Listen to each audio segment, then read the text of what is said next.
Welcome to another episode of Real Life Survivor. A talk show about real life, real people, and real stories. And if you're new and you're just tuning in, Real Life Survivor is a non-profit organization. And what makes us unique is that we're an organization for every cause, every circumstance, and every condition.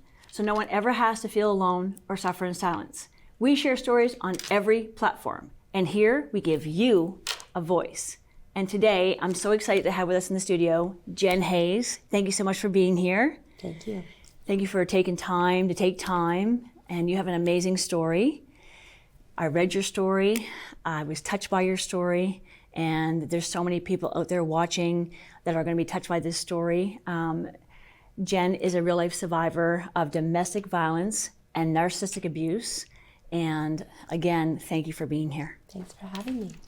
So if you could take us through the very beginning, when your life started to change, you noticed, red flags, and you knew something wasn't right, but you just stayed there and tried to move forward. Maybe you could take us back as far as you can remember. Sure. Actually, I'll take you back even a little bit further. Fine. I had been married for 21 years, have 3 children. One was a stepdaughter from his previous relationship, and then we had 2 together. Right. And he ended up getting prostate cancer and passing away from that. Sorry. And thank you. And so I was vulnerable. I was lonely. I had lost my person that I had been with for so long, and kind of didn't even know how to do groceries at that point. I stood in a grocery store for my first time, understanding that I had to, feed my family, and I didn't even know where to start because he had been doing that for our family for quite a while, and while I worked, and right. So I was vulnerable, and and lonely, and when you're in that state, you start looking, going, there's got to be another person for me out in the world. And back then, Plenty of Fish was just starting out. And I've heard of it. Yeah, so I hope it still doesn't exist, but it may anyway. But it had just started out, and I was like, maybe I could meet somebody, another nice person. And so I put my profile up there, and of course, it's not ever a seamless thing. You end up with a lot of inappropriate messages, and yes, you have to filter through a lot. But I did see somebody that I recognized from my time in high school. I didn't know the person. I just recognized the person because they had been there at the same time as me. So I thought, well, that's a safe person. So I'm just going to say hi, Funny to see both of us on here at the same time. Haven't seen you since high school. Hope you're doing well. Right. And we ended up deciding to go out and just get to know each other. And unfortunately, red flags started pretty quickly. Okay. But when you're broken from having lost somebody, you kind of want to just ignore the red flags. You just want to pretend that they're not there, or just a bad day. You kind of explain them away. And I did that for a while. And, there was a lot of little things that had I, looking back now, stopped and really paid attention, I probably would have never gone any further in the relationship. But again, I was vulnerable, and this individual, that part of what that person used to do would be prey on vulnerable women in some capacity or another. And so I wasn't the first. There were many before me. I just happened to be one that said yes to getting married.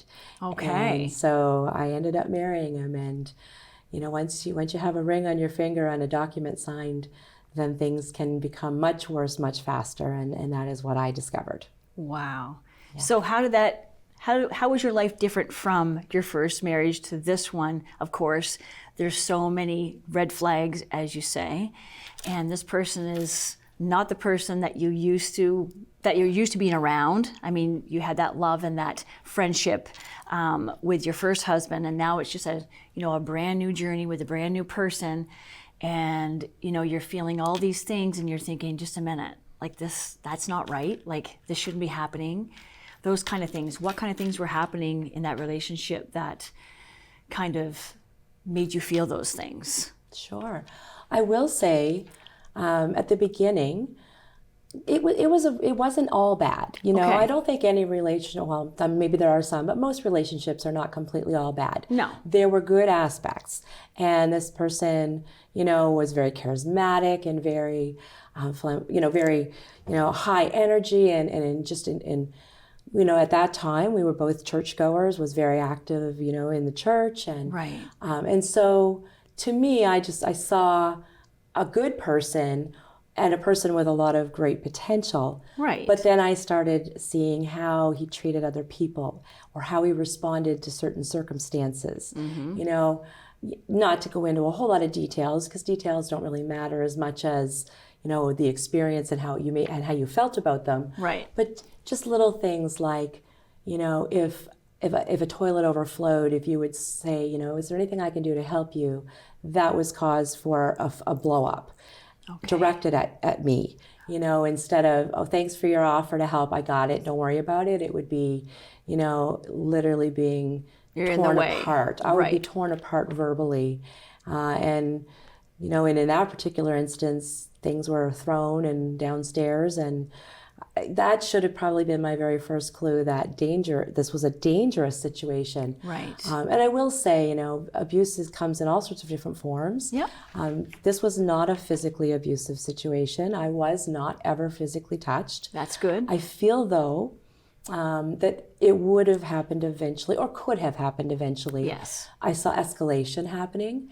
And I was smart. I knew all, the cycle of abuse. I knew all the different signs to be looking for. Right. But I think that, you get caught up in it in the moment, and you forget, you ignore, you hope for the best. And the cycle is a cycle. You have your explosion, and then you have the, I'm sorry, I won't do it again. Yes. I'll do better. I'll get help. I'll go for counseling. I'll do all those things.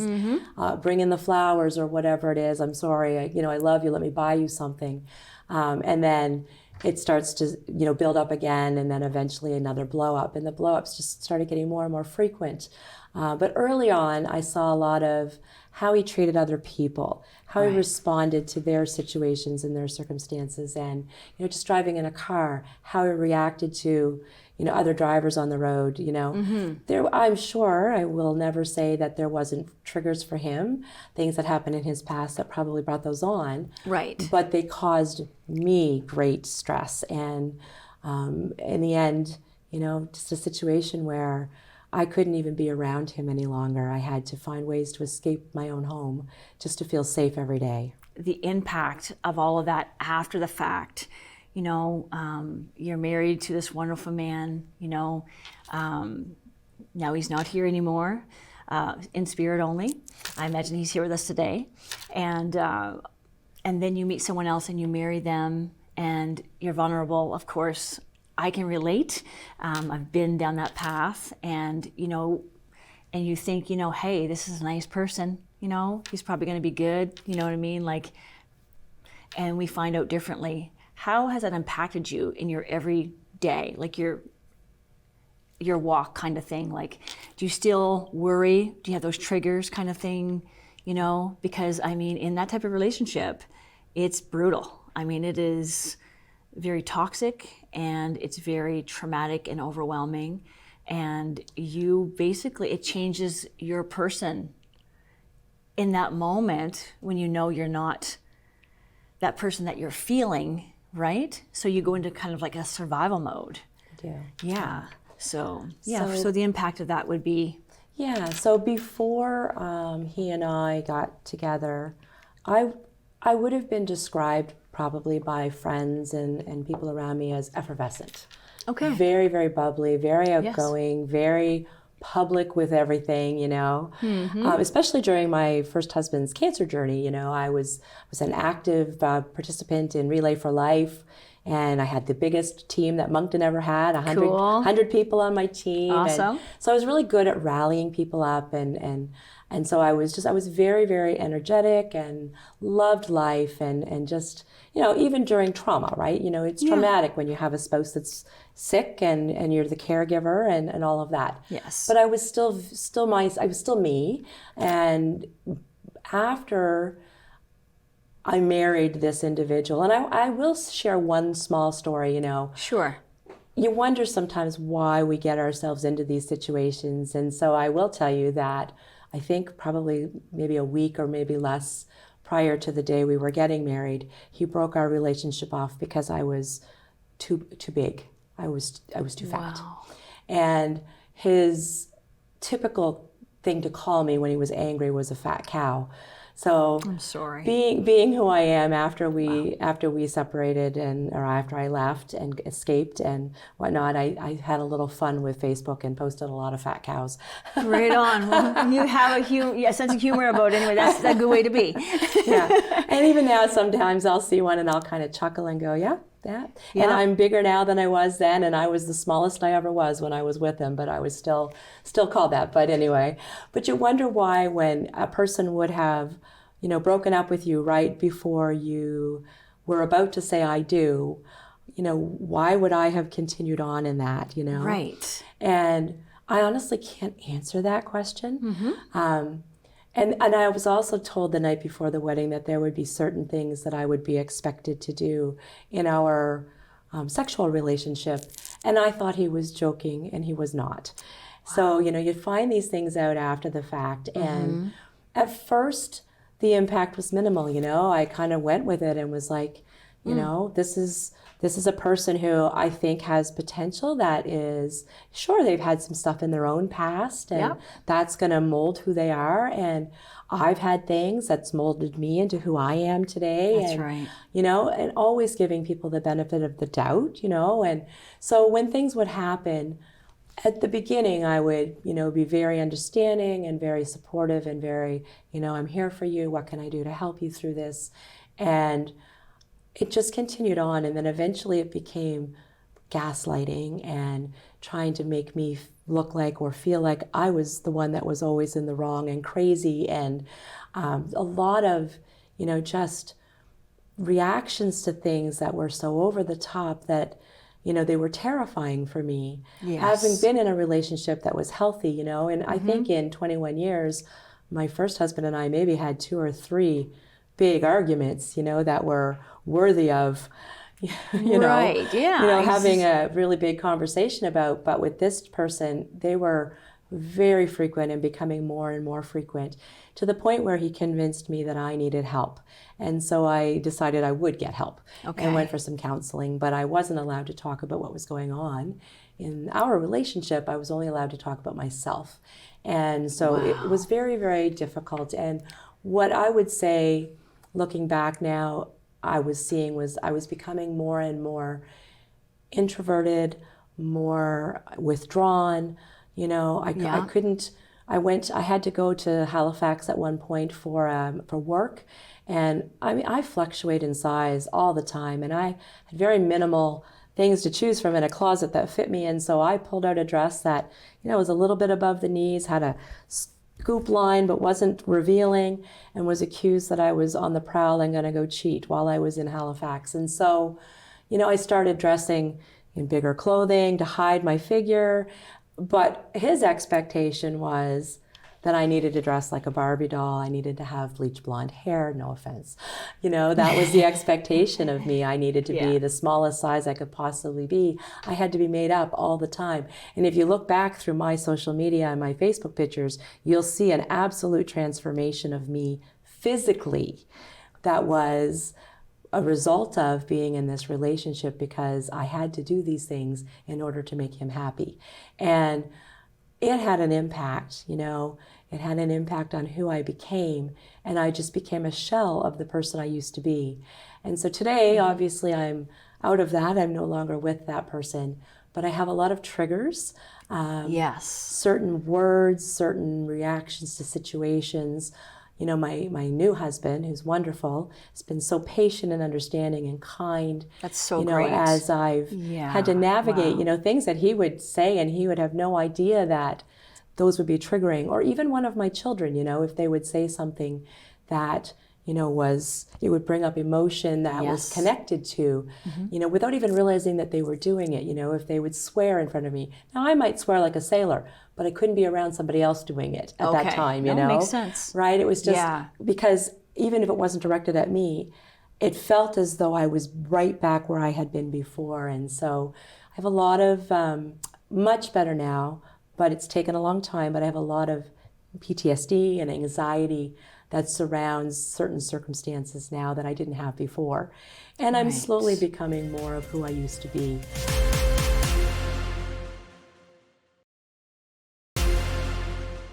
It's interesting. I will share this because I think it's important for people to understand that Sure. a lot of times when you talk about the financial abuse that happens in couples situations, Yeah. one person is holding control of the purse strings and not allowing the other person to have money, which means they can't escape, or they're not allowed to work outside of the home, or whatever the case may be. Mine was a very unique situation in that I was the breadwinner. I was the one that had to go to work, and I was forced to work really long hours to be able to pay the bills because God love he you. refused Wow. to make more than a certain amount because he didn't want to have to pay child support. And so he would come home and he would crawl into bed, which was in a different place in the house than mine. He lived in my basement, I lived upstairs. And he would crawl into bed and he would say, you know, I'm overwhelmed, I'm exhausted from my full-time job, which might have been 4, 8, 10 hours in a week of doing his job, which was, yes, physically demanding, but still only a few hours a week. Right. And I would go to work running the roads, driving all around the province for the job I had, because my hours were office hours, but also hours in the evening. And when I would get home, you know, from a trip to maybe the Miramichi at 10 o'clock at night, he would be angry because I hadn't been home to make supper. And so the control that he held over me was kind of the opposite of what you would expect. It was, you are forced to continue to work at this pace to make sure that our bills get paid. Now, did he help out? Absolutely. But it took me probably 2 years of convincing him to please support this family financially and put money into our account so that, you know, the bills weren't all on my shoulders. But it was a very reluctant thing that he did, and I'm glad he did do it. But when I did escape, it was something that was held over me, in that because I had, you know, him giving me this money every month, a judge ruled that for 2 months he would be able to live in my house for no rent at all, and I basically got to keep that money and live in the house while I had to live elsewhere. So Oh yeah, my yeah, it was a goodness, lot. that's It was a so lot. much. So to there's a just lot, yeah. on your plate kind of thing. Yeah. That is wild. And Yeah, and it's such a unique and different, I wanted to share that because I'm glad you did. most people think that financial abuse is complete control of the financial and not having access to. Right. And that does happen. It happens does happen, a yeah. lot. It does. It happens a lot. And you hear a lot of stories of individuals who hide money when they have it, so that until they have enough to be able to escape. Yes. I had the money to be able to leave. The control was just different. It was forcing me to do something and then berating me, belittling me, you know, being angry because I wasn't there doing all of the household things that was expected of his wife. That's incredible. Yeah. Yeah. And of course, that does stay with you. That's just, but you have to realize again, that's not, you know, you didn't deserve that. You know what I mean? And you survived that. And you're here with us today. And I'm, high five. Wow. I mean, you inspire me. And your story is just absolutely amazing. So, with all that, and that's a lot, you know what I mean? What was the last straw? Like how did you get out of that? Like how did you, okay, this is over, I gotta get away. Like how hard was that? It was actually really hard, in that I think I don't know if I shared this or not, but I will. Sure. I went for some counseling. Okay. In that counseling, I was not allowed to talk about the relationship, only allowed to talk about myself. And we were just working on familial situations. You know, I have children who had been alienated because of the control in this relationship. Yeah. And, you know, my family basically had no relationship with them, or very minimal relationship left with them. And so I was working with my counselor, and I had been given a homework assignment. And so my plan was, that particular day, was that I was going to, I had to go help this lady who was going through something, and I promised that I would be a support for her. And when that was done, that I was going to just drive over to the counselor's office and sit outside and finish up my homework last minute, and just get it done and go through it and make sure that I knew what I was going to share. And so I called him as I was leaving one place to go to the other, and I just said, I'm on my way to my counselor's appointment, and in that conversation, he said something about going to get cereal or something, and I said, I'm so sorry, I haven't had a chance to buy milk. And for the next 5 minutes of my call, I was berated and belittled for my incompetence as a wife. And I was so upset and so controlled at that time that I literally drove straight to the grocery store and I picked up milk, bread, eggs, and I drove back home. And as I went to open that front door, the door flew out of my hands and he grabbed that bag and he threw it into the front yard. And I looked at him and I turned around and I walked to my car. Yes. Calmly. Yes. Got in my car and drove away shaking. And I went to that counselor's appointment, and for the very first time, I talked about what I was going through because she asked the question, Right are on. you okay? What has happened? And so I did. I shared, and from the perspective of, why did I go to the store? Yeah. Why did I not just come here and let him do that on his own? What kind of control is this? Mm-hmm. And so we had a really good conversation, and when I went home, he asked me whether or not I had spoken about him, as he always did. And for the very first time ever, I said yes. And the reaction was, as you would predict, very violent slamming of doors, screaming and hollering and swearing. And he locked himself in the basement for several days. And while he did that, I realized I needed to get out. This was no longer a safe space. Mm-hmm. And so for about a week or so, I just, in my mind, started plotting, planning, thinking, where can I go? What can I do? But I was still, this is a husband. This isn't just a relationship, it's a husband. And I, of course, in the Christian relationship, you don't divorce, you don't, those are all the things that go through your mind. And so about a week later, he had one of his children visiting, and I was just, I just was wanting to be left alone, and he kept bothering me and kept coming up and asking me what's going on, what's wrong. And I finally said, I'm done. Right. I can't do this anymore. And I left. I took my dog, I took my purse, I took my car, and I drove away. Mm-hmm. And I called my father, who said, I want you to call your lawyer first thing Monday morning. You need to get out and you need to stay out. And so that is the trajectory. After that, I stayed with a sister-in-law of mine, and never revealed where I was. I was hidden for the next 3 months, went to court, eventually had him removed from the home, and was able to go back and had to change locks, but never felt safe again. Felt safe. I ended up having my kids move back home with me for a while until I could, but I just felt, the house felt empty, but it also felt very unsafe because I knew that if he really wanted to get in, he could find a way. And so, yeah, it was a scary time. And I've been told since then something I didn't realize. During that transition, he lived in the house, and I would go in to the home on Sundays. And in fact, the very first night I went back. Okay. The very first night I went back, I had shared, he lived in the basement, I lived upstairs. So I went upstairs and locked my door. Can I ask you that? Yeah. Yeah. Oh, wow. Locked my door.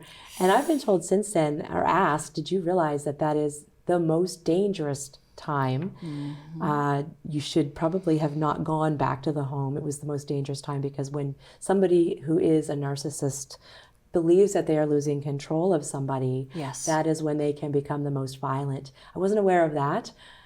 So thankfully, he kept to himself, and I was able to, in that night, pack a bunch of my clothing and sneak out a different door of the house where he wasn't able to hear me leaving. And I got all of the things that I was going to need out and put them in the car and drove away. He had a lot of control over my voice because of the fear that he put in me about speaking, about my experience. And I need to say, take your voice back. It's important, especially if you can help other people. And I feel like I'm starting to do that more and more. And, and some people say, why? Why do you feel like you need to share your story? Why don't you just forget about it. It's over. It's in the past. Right. And I can do that.